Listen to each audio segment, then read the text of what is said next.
Well, that great funky playing is from the Haas Sisters of the USA, who were international guests at Cresfest in country Victoria in 2023. Welcome to this Cresfest world, and my name's Neil Adam.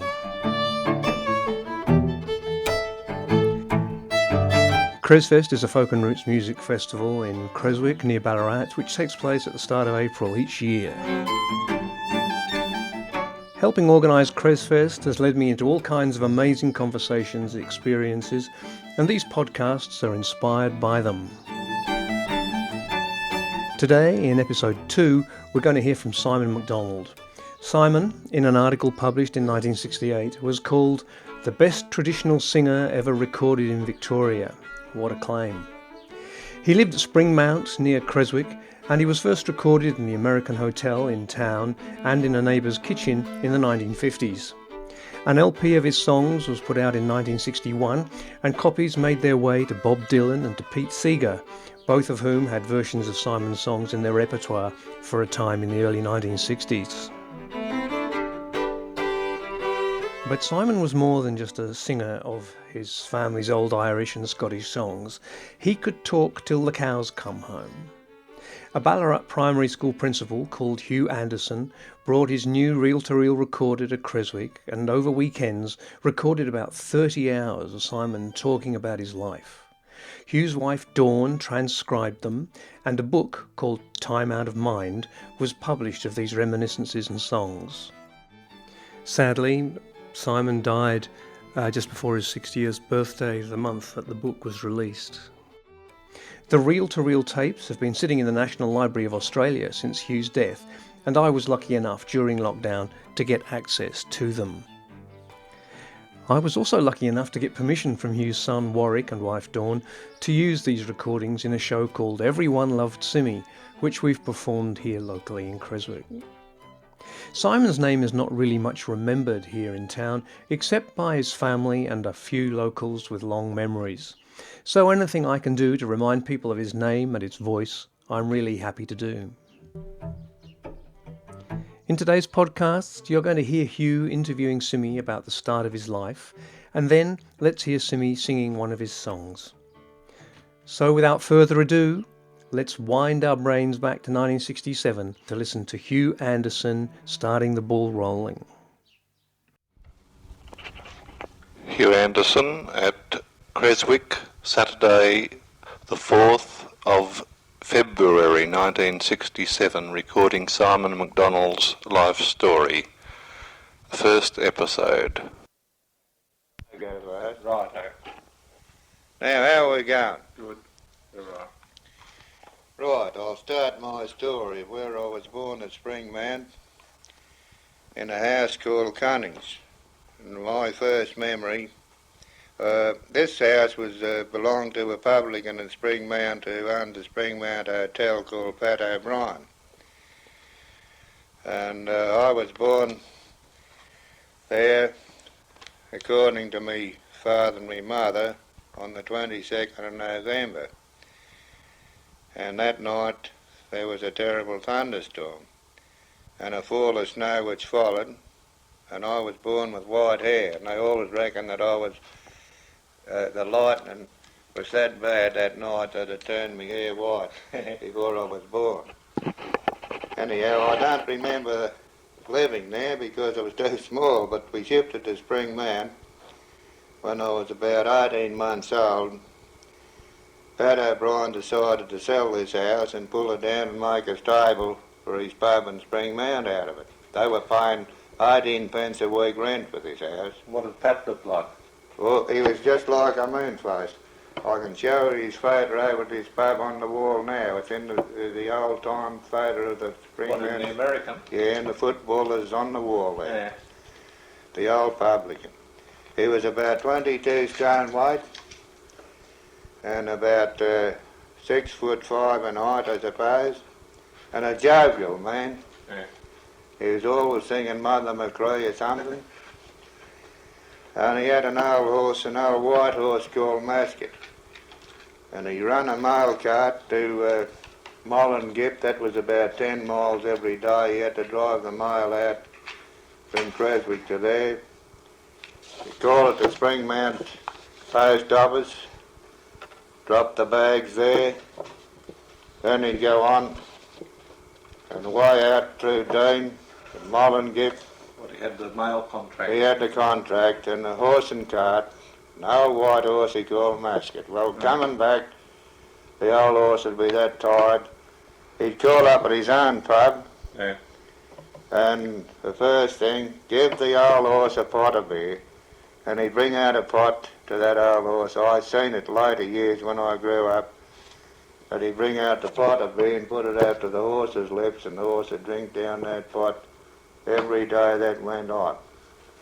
But anyhow, that's the house that my father lived in first when I was born. But he decided then that he had to ship because old Pat was going to pull down the old house and make another stable in the pub yard of Springmount. So my father decided there'd been that many houses and renting around Creswick and that before, that he'd build one of his own in the bush. And that was about... What, he owned the land up there, did he? No, he got land on a miner's right, an acre of land. Yeah. And he started to stick up a house there with saplings instead of 4x2 quadrants, and a bark roof, which I remember well, because I was 18 months old when they shipped it in. And I don't even remember that till I got this bite of the bull ant on the finger. Well, that's my first memory. Your first memory was a bull ant bite? The other things I've talked about was what they've told me. But I remember they being out sitting in the grass behind the house that he built, and I got a terrible sting in the finger. And I was screaming out there. My mother came out running out, thought I was snake bitten. She seen the little jumping ants get on my finger, and she said, it's only a bull ant bite, it won't hurt you. But I've been allergic to bull ant bites ever since. I do, I get real crook with them now. So that went on, and I described this house because it wasn't much to look at. It was 3 rooms long. The kitchen was in the middle. There was 1 bedroom on one end, and the other end. One was for the children, the other was for the mother and father. We all had to sleep in the one bed. And there must have been about 6 of us, I think. Like a double bed, would it be? Oh, yes, we had the double bed, but we all got into it somehow. But they built a mud chimney, him and my Uncle Jack, and this mud and stones, it would be about 5 foot wide in the bottom. They used to put great billets of wood in, and the winter's nights I'd stand in the hobs like that each side. It was that big I'd be standing in the chimney instead of outside. And What, they cooked on the open fireplace? Open fire cooking, yes. They had the camp oven. My mother baked the scones in the camp oven. And frying pan or everything, it was all in the big iron pots them days. Everything was iron. They scrubbed them and washed them. They had everything perfectly clean. Nobody was sick, the funny thing, not as a person. You might have been sick once in a year.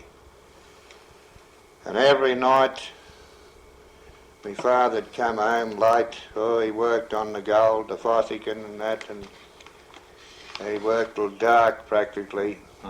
And there was 10 o'clock closing, and that's before the 6 o'clock ever came in. And he'd always have to have his beer, of course, after his hard day's work, which I suppose he deserved. But this would be in the 90s? Yeah, and in the hundreds, the first of the hundreds, the first of the century. Anyhow, he'd always come home with the food, the tucker, you see. There'd be probably everything had up from the day before because the gold was very scarce. You are listening to This Cresfest World, and today we're listening to archive footage from the National Library of Australia of Simon MacDonald interviewed in the American Hotel in Creswick in 1967 by Hugh Anderson. Let's go back to more of Simmy's tales. This time, hear the story of the dog chasing the sausages up the garden path. And he'd sell his gold down at the bottom pub. That was Mrs. Close. To the publican? Munster Arms Hotel. They all mostly had gold licenses them days. So anyhow, What, they weigh it, or would they? Or? Oh yes, they had gold skulls, and they used to blow the dust out of it, and at the same time they'd blow a lot of gold out of it as well, and they'd sweep that up, and these guys would... Or the old half of the tricks. miners was half drunk, and they couldn't see it getting blown away. And all that fine gold, they'd sweep it up on the floor in the morning and wash it off in a dish, and they'd get a few more, a weight or two of gold. And they'd get their beer there. The old man used to get his snap bottle full of beer for threepence, a square bottle. How did they pull their beer? What they? Oh, by the handle. They had a handle pump on, and it was good beer. They make their own There was beer, no gas. The Ballarat Brewery was making it.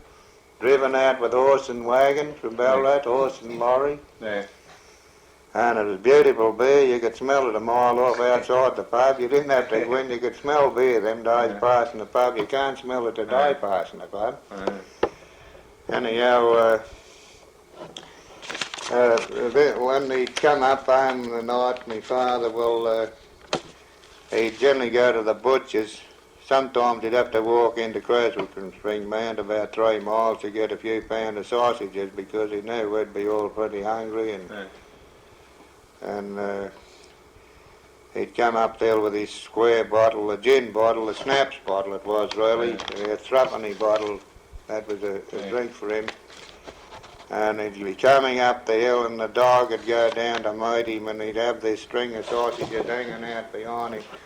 As he come uphill, the dog would be on the last one, 2 and 1 coming uphill. We'd go out to meet him. Look, the dog is on the end of the sausages.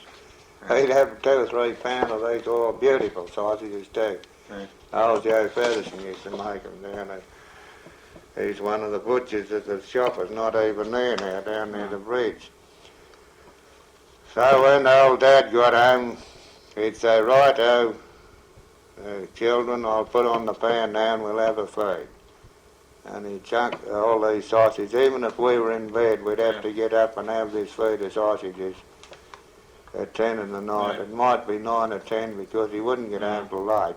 Of course, naturally, my mother'd go crooked. Because all he used to do, he'd get down to the pub, and as he had his drinks coming home, they'd say, "Well, Simon, his name was, I was called up, get on the piano." Well, he was a famous man on the piano for playing the ear. What, he'd play in the pub, would he? Or? Yes, and he'd amuse them, and he'd play every tune that was going at them days, and he was virile and versatile on them keys. He played in, he never learned to his sisters learned, but he never learned a note in his life. He played a violin, which he never learnt any music. He never knew one note of music, but he was pretty good, yes.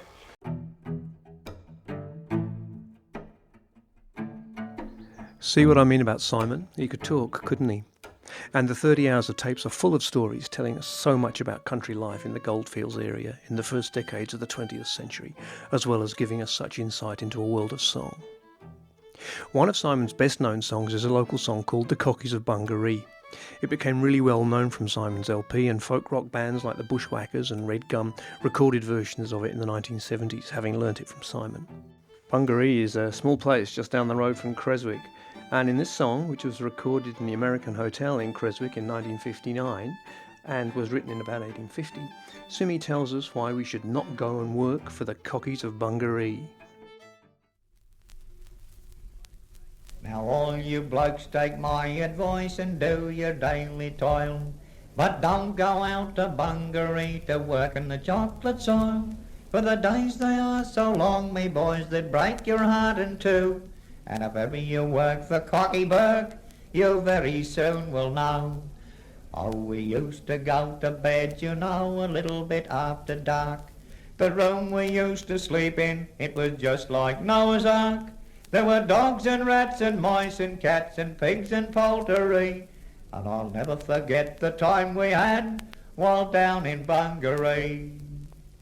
Oh, the first be Monday morning, sure to work I had to go. Me noble cocky says to me, "Get up, you're rather slow." The moon was shining gloriously and the stars were out, you see, and I thought before the sun would rise I'd die in Bungaree. So we used to go to bed, you know, a little bit after dark. The room we used to sleep in, it was just like Noah's Ark. There were dogs and rats and mice and cats and pigs and poultry, and I'll never forget the time we had while out in Bungaree. Oh, he called me to me supper at 8:30 or 9. He called me to the breakfast before the sun did shine. And after tea was over, all with a merry laugh, the old cock, he says to me, we'll cut a bit of chaff. Now, when you are chaff cutting, boys, isn't it a spell? Yes, be Joe, said I, it is, and it's me that knows it well. For many of those spells, with me they disagree, for I hate the jolly night work that they do in Bungaree. So we used to go to bed, you know, a little bit after dark. The room we used to sleep in, it was just like Noah's Ark. There was dogs and rats and mice and cats and pigs and poultry, and I'll never forget the time we had while out in Bungaree. Well, I hope you enjoyed this insight into the life and times of Simmy MacDonald of Springmount near Creswick. Thanks to the Anderson family for their permission to use the tapes that Hugh recorded in 1967 of himself and Simmy. This has been a Cresfest World podcast, episode 2. Hope you've enjoyed it. Look forward to seeing you the next time on episode 3 and beyond. And enjoy the Haas Sisters on your way out. See you.